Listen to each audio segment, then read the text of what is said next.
right. Just wait for it to start.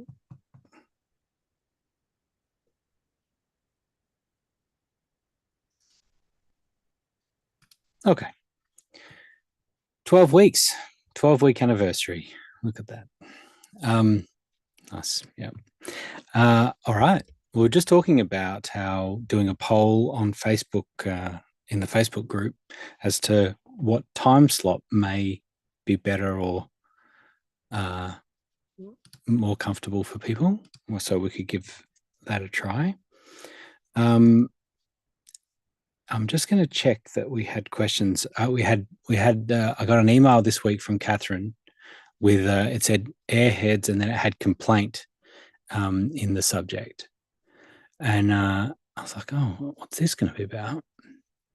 Anyway, she had a question that she's asking, and then she said the complaint was that she didn't see enough Coco, my dog, in the episode, and that was the complaint. So I read that first thing in the morning. She had me hook, line, and sinker, because I was like, oh no, what have we done? We've upset someone, but upset her because she didn't get to see Coco very long. I did actually look at the recording. It's funny because I held Coco up, and then everyone started talking, and so the camera switched to everyone else that was like saying stuff, and then by the time it came back to me, Coco was already gone. So it was she was only in the shop for a few seconds. That moment was only for the people in the actual meeting, right? That's right. We've got to be here with gallery view on so you can see it yourself. Exactly.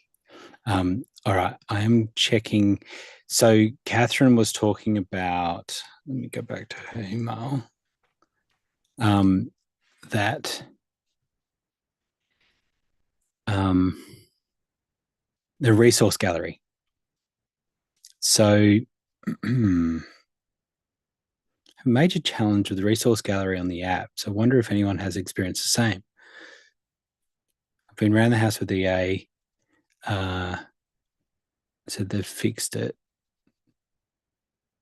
And what I want to achieve is the ability to display all posters and all showcase abstracts. The client request was for separate resource galleries in the app, which we attempted. Have a resource gallery for posters and a separate resource gallery for showcases. This did not work as we encountered the issue where only 20 items would display in the second gallery. Now, she said a couple of these things, but then I did get another update and said that it seems that the gallery issue is actually okay now. So anyway, I'll only raise this because of if anyone else had seen that issue of the resource gallery being limited as to how many it could actually show, how many items it could show. Anyone experience that? Nope. Haven't played around with it. You're muted, Dior. That's the second warning for Dior's microphone. What happens on the third warning? Third one, you're out. Should I be concerned? Booted. Yeah. I was just going to say that I know that when you're setting it up, you can nominate how many files are displayed initially. So I think the default is 20, and you wouldn't want to do too many more because, of course, the higher that number, the quicker, the slower it responds. But you've got to navigate to the next page, if you've got, right, pages of content. So that's kind of what I'm thinking. But if aside from that, well, I know, Trace, we could do multiple resource galleries, right? We've done that before. And in terms of having the abstract, we've done that as a handout for some clients, and for others, it's just a text field that we got to display. It is a bit clumsy. I'm not sure we've nailed it yet, which is why we kind of look to a third party to do it and bring it in separate to that. But I'm fairly certain. If our caller's listening, give me a buzz, because we've got it working to the point where we could have the poster and the abstract displaying. But there's always these little tentacles that then sort of come to mind, like, so then how do you want to send comms out? And do you want to present them, in a different way, because depending on how you do it, it might limit how the comms might read what your commitments are, for example. That is not as easy. But we've definitely had it working where both were displayed in one resource gallery, and I've done examples where there's separate resource galleries, but both have their pros and cons, and some require a little bit more extra effort on the admin persons, whoever's looking after EA's side of it. And I'm not big on that. I just want to be able to let, like we do with a couple of clients, the author uploads the abstract, and then once they're approved, they upload the poster, and the whole thing should just flow straight through without us having any further touch points. Otherwise, it's just, particularly those large events, they're just epic. I'm working on a little one right now that there's only a dozen or so e-posters, and there's no abstract. But because we didn't use the portal, it's just tedious adding all the data. Like, if we'd gone back a little step, you could have just had the author do all of that. And of course, now there's room for error. So I'm big on automating and using EA's features to its fullest extent, and then just navigating around those little intricacies about how do we show the abstract and the handheld posted together, or combination of. Bet Francie's got an awesome idea around this. No. No. I haven't used resource galleries since I was doing virtual and hybrid conferences, and I haven't done one of those for quite some time. So I've only really used them in on air rather than really in the app. Fair enough. Yeah, I mean, it had a need, and most of the clients that I deal with are like 300 to 500 packs events, so they're quite, biggish for us, but they're really only medium to small. Yeah. Do you know, I'd answer that question with another question, and that's, I'd love to hear from someone how they go about getting posters. When I set it up in both the scenarios I just referred to, I often turn on the on-air tab on a session and select it as a poster session. So then I can just add them all in, and it kind of works quite well. And that way you can use the resource e-poster segment.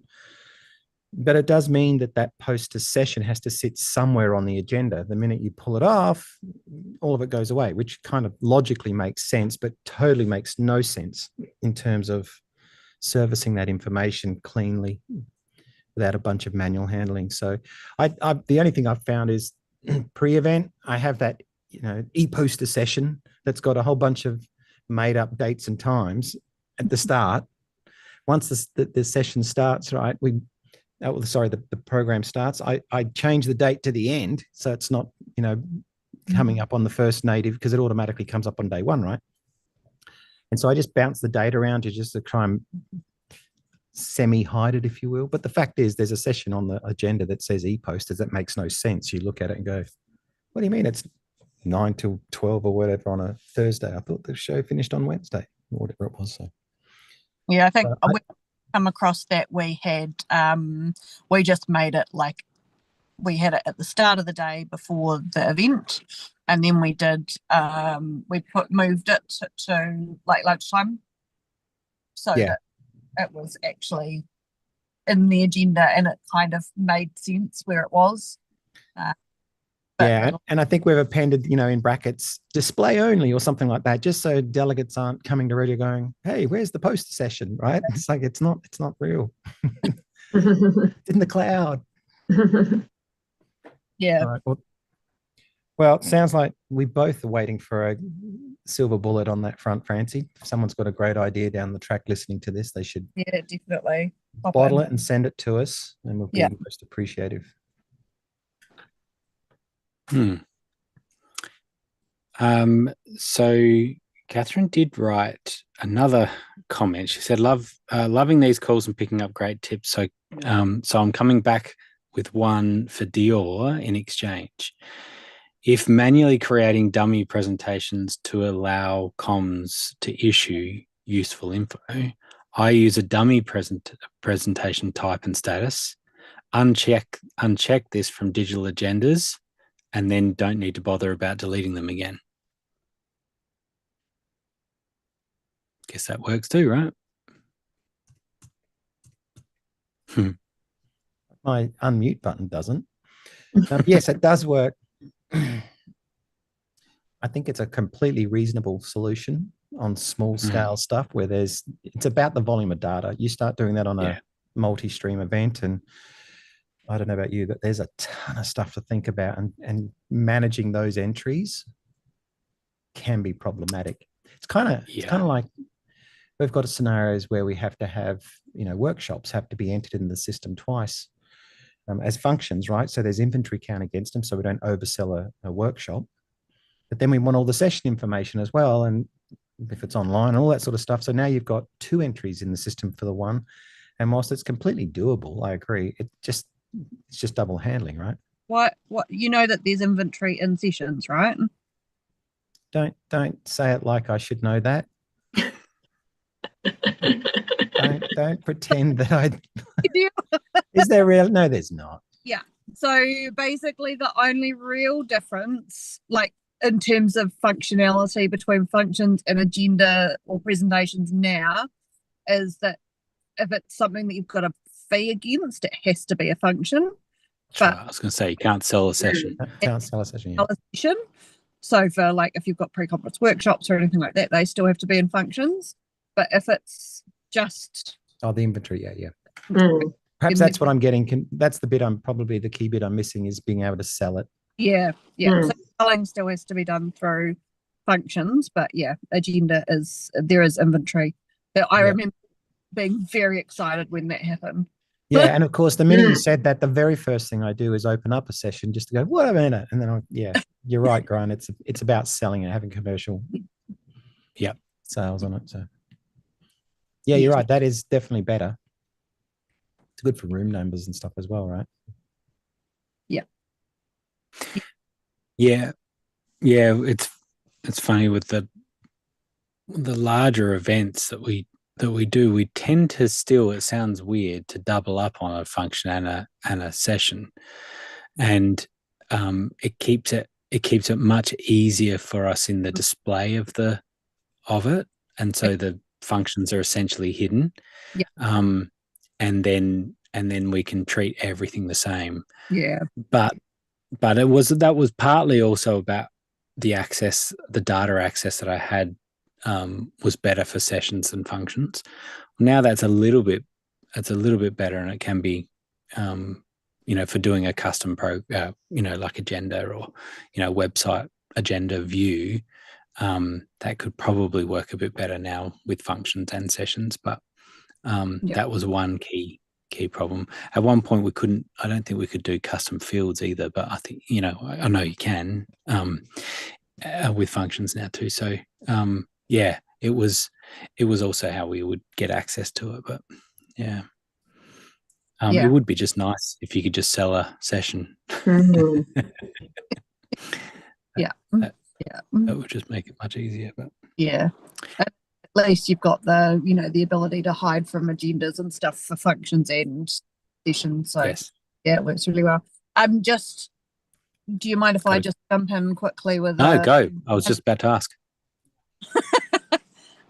So with the attendee app, if you've tuned in before, so there's a core issue at the moment where the overview of a session doesn't show up if you click through. So in your overview agenda, it has the start, it has a certain number of characters, I'm assuming, and then you kind of have to click on it to go into the session to see the rest of it. So there's a core issue at the moment where that doesn't show up.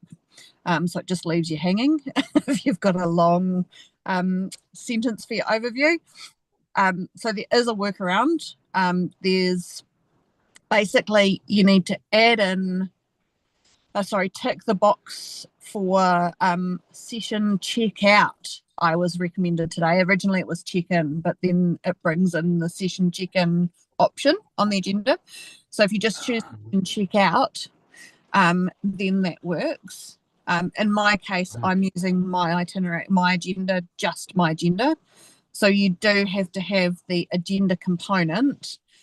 So I have code to hide the agenda, CSS to hide the agenda icon so that it's not there, but it's there It's function. only my agenda. Yeah. Yeah. But yeah, so that's And so you're not doing Q&A. no. Right. Not for this one, thankfully. Mm-hmm. And again, so for that one it's kind of doable, but yeah, there's a bit of obviously a problem there.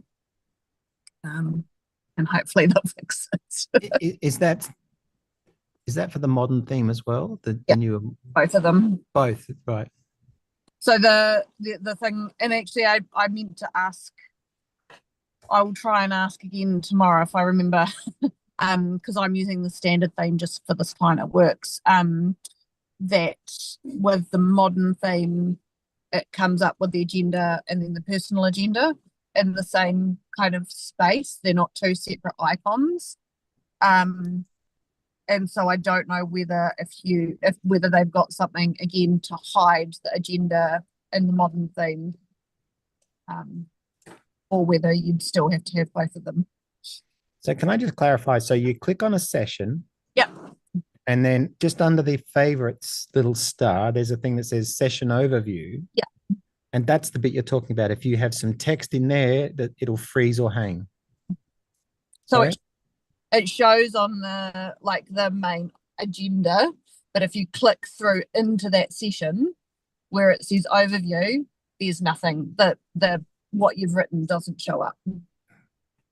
Gotcha. Of course, the one event that I chose, there's no overviews text in the field, so that's same. Okay, I'll have a look at that. I do for these smaller events. I do like in the new modern theme, because we used to put something in there like this session will be hosted by Professor Joe Bloggs and followed by XYZ and then Q&A at the end, right? And you'd basically be putting in filler. Yes. But in the new app, I dig how it just automatically collates all the speakers' names and their organization and puts that in there. And so at least you've got some information without having to drill in further. Like it's one less click closer, which is always really kind of cool because people are scrolling looking for a particular name. Yeah. But I'll have to test that, Francie. That's it's one of the that'll be annoying. I've in the app that I'm building, they've got lots of transfers. Right. Transfers and airport transfers. And so like in the overview I've put, you'll be collected from this space and dropped off at this place, or you'll be, so that it doesn't change. Working for me, Francie. I just did some test text in one of ours and it's come up straight away. Is it in the actual session details? Agenda? In there, I put some text in the overview. Yeah. And it's come up on the app under session overview. Interesting. And you've drilled into the session trace. So from the agenda, you can see it, and then she's saying, click on the go into now that session, and that's where it won't display. Yeah, no, it's showing. Right, wow. You guys have got to hook up. Yeah. There's something happening in your system, Tracy, that's not happening in Francie's. I mean, I'm wondering if it's because you're only using my agenda. No, because we've tried it with, I've got the agenda in, and it's so yes, part of it is that because they told me that you have to have the session checkout ticked. Weird. Is yours wouldn't be ticked, Trace? No. I had something similar happen with one of my event earlier this year, and it was something to do with what I had selected to display in the app. Yeah, right. In terms of like what specifically I had like accepted or speaker accepted sessions as a name, and then the exhibitor presentations were the ones specifically not showing up anything, and it's because they weren't ticked. So like I don't know if that would be it's not, I don't have any actual presentations, and so this has happened a couple of times when training someone with Deanna from Events Here. So like we were trying to get it done, and in the middle of training I'm like, great, it's not working. So that's where it sort of came from, and then like I say, I'm now building an app and I've had the same problem. Unless, I mean, I only put 3 words in. I don't know. Maybe it's something that occurs once you put more text. It doesn't matter. Sometimes the whole thing shows up on the normal agenda, and sometimes it has ... because it's not got enough room. Which both of those, when you click into the session, there's just nothing under overview. So I'm really intrigued that yours is. Yeah, that is weird. Are you on the is it modern? Yeah, I'm on the modern. Yeah, interesting. Yeah, so I can't see that's a it good from outcome, right? If it's working on another system, that's a good outcome. Great outcome. Sad for me. Although I've got mine working, so it's fine. There's a few of those little anomalies sometimes. Yeah, it's really interesting. Because you look at it and go, I'm sure this was working. And I go back over the release notes and it's like, nothing's changed. And then just for some reason it does change or it displays slightly different. So well, hopefully it's just me then. Yeah, fingers crossed. I reckon you jump on a call after this when it suits and see if we can get to the bottom of it for Francie. If nothing else, we've got a solution. It's working now, but yes, it'd be good to know for next time. Did it create a bunch of extra manual work for you? Only needing to tick the boxes on the session checkout. Right. So it wasn't too. They did it on the ones that obviously had data. So it wasn't too particularly bad. You got bigger fish to fry. Yeah. But I'm just really interested that it's working for you, Tracy. Yeah, but just because they said it was a core issue. So really interesting. I'm now going to go back and change this app. I'm going to clone it and make it a modern app and see what happens. Maybe they fixed it over the weekend or something. Well, no, because I've just literally had this conversation this morning with them. Oh, wow. Okay. So, yeah, weird. Yeah. But I think that's all from me this week. I'm about to get into the nitty-gritty of meeting matching for the first time in a while. Oh, yeah. Fun. That I'm interested to see how it goes. It is pretty straightforward, but it can get quite intricate. Yeah. When I looked into it last year for, when we were thinking about using it, it was more complicated than what I thought, to be honest. It's quite intricate. So the company that I'm working for now, when they did it, they just opened up the diaries. They didn't do the pre-scheduled appointments, which resulted in hundreds of emails back and forwards because you get. When you request an email, you get an email. When you request a meeting, you get an email. And when you get it confirmed or declined, you get an email. It was, So we'd be doing pre-scheduled appointments. But I worked with meetings. So it used to be SINS, BEIA now in New Zealand. I worked with Heather on theirs, and theirs is quite complex, and they get a lot of help from events here. So I've got a bit of an idea of how to do it. It's just digging into the brain cells. Yeah. It was pre-COVID and pre-children, pre-child. Yeah. But yes, we can have another chat about that one again once I've had a go. Does anyone use it? Do you guys use it at all? No need, or just don't want to? We looked at using it last year, but we quickly realised, after doing a lot of testing and stuff, we realised it wasn't the right tool for what we wanted to do. So we aborted it and went down a different track. But I can see, it's more like an AIM situation where you do 3-minute meetings or 5-minute meetings, and the bell rings and you move to the next person. Yeah. I mean, you can do attendee to attendee, but I think it works best as attendee to exhibitor, really. Yeah. Yeah. And it's about So the how-to instructions are actually quite good for it, because it's not changed for a very long time.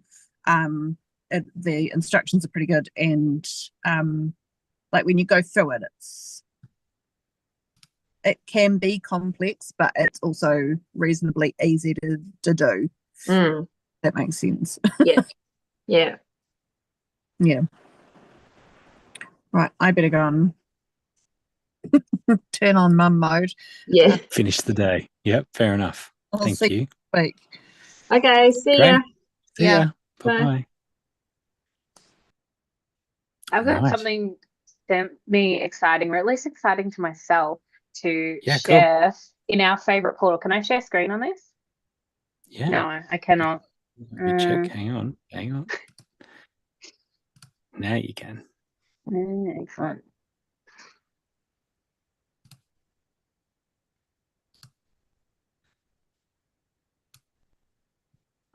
So I've got 85 keywords. Oh, wow. You've And filtered them. I brute forced a code into the HTML for this No. to make it That filter. is so good. That's I'm very cool. Very excited with that.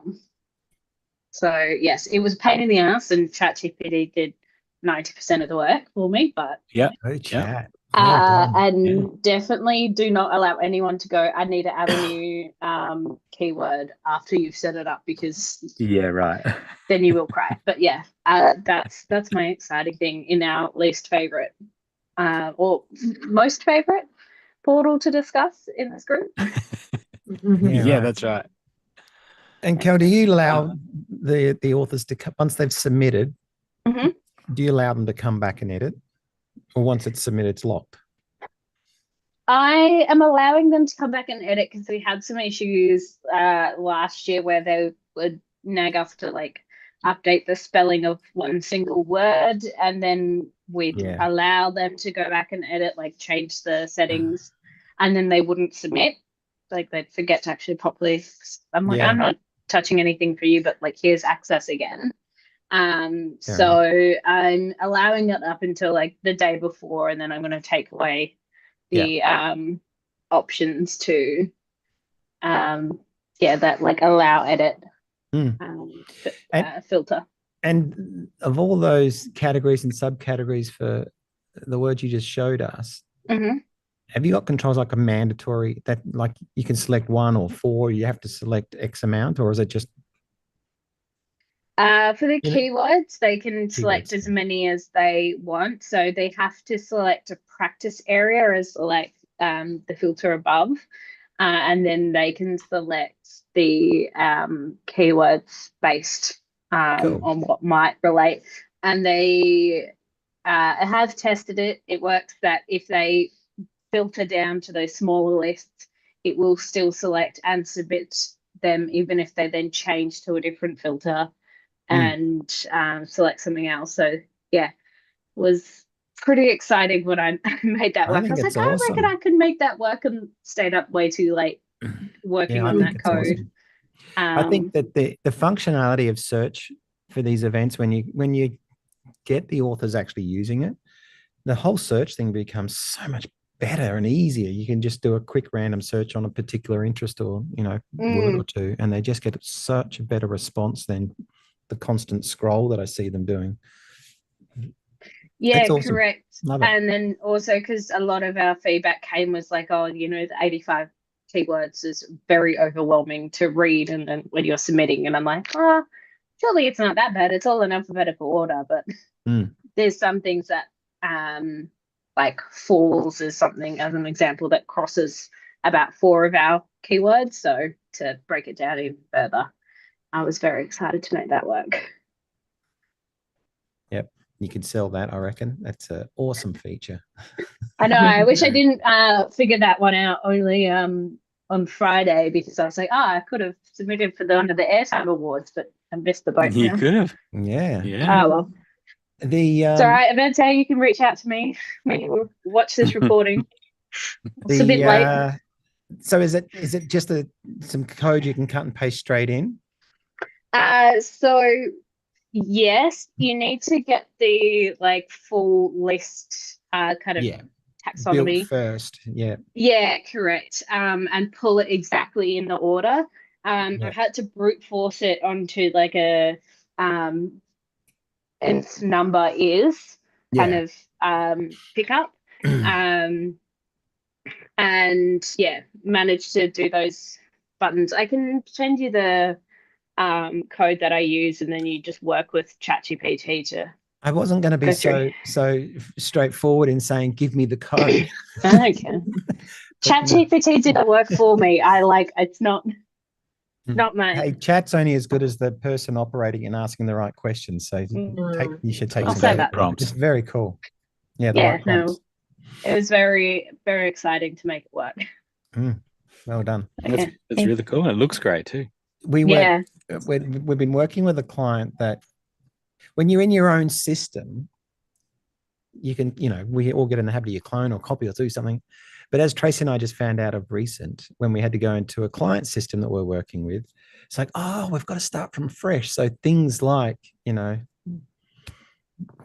custom data and all that sort of stuff that you're putting together, it's like, okay, we've got to start again. But you're right, it's so important. You've got to put all the right custom fields in and all the right information, right down to bloody name badges, setting up, from scratch. Because of course you get familiar with your name badge and you just clone it and tweak it a bit. But when you start, I pay someone else to do that. Yeah, oh my gosh, that's a crap. What did we do several years ago to start this? Yeah. So much fun, isn't it, Trace? Oh yeah, my favorite. Not. We've really got to work out. I think I've asked this question before. Most people use that standard, certainly a large volume of users use the standard A6 fan fold. It's not listed as a default. So just find, the very first step, if you use the wizard to start up setting up an EA, I've certainly not been able to find any of the 3 or 4 different products, that we'd buy it from and the model. And so of course you go resort back to doing custom, or just give it to Tracy to sort out is probably the other. And then it goes back to you. And then it's like, why would we not list the core? And these aren't small suppliers that I've been talking to, but their product is not listed, and nor is the size or model. So it is a bit tricky to start with until you finesse it and print a few and realize it could be revisited, couldn't it? They just need to update them. Yeah. There you go. Right. Anything else? We just want to get back to the Monday. Possibly. Got a busy week ahead, so I'm looking forward to diving into it. Mm-hmm. Very good. Well, I've already posted a poll on Facebook while we were talking, so we'll see if people come up with a different time slot. It's funny because there's like 1,000 people in that group, but I think only maybe 50 or so are active in it. But we'll see how many people reply to it. Otherwise, I think you'll find this time next week. There are a bunch of people that I've spoken to when I was in Sydney, Melbourne last week, that are enjoying just watching it in their own leisure. They just pick up on it when they're on the treadmill. Yeah, there is. They're doing so. Yep. Yeah, one of them had nearly 100 views on the replay. So, yeah. Yikes. Yikes. All right. All right.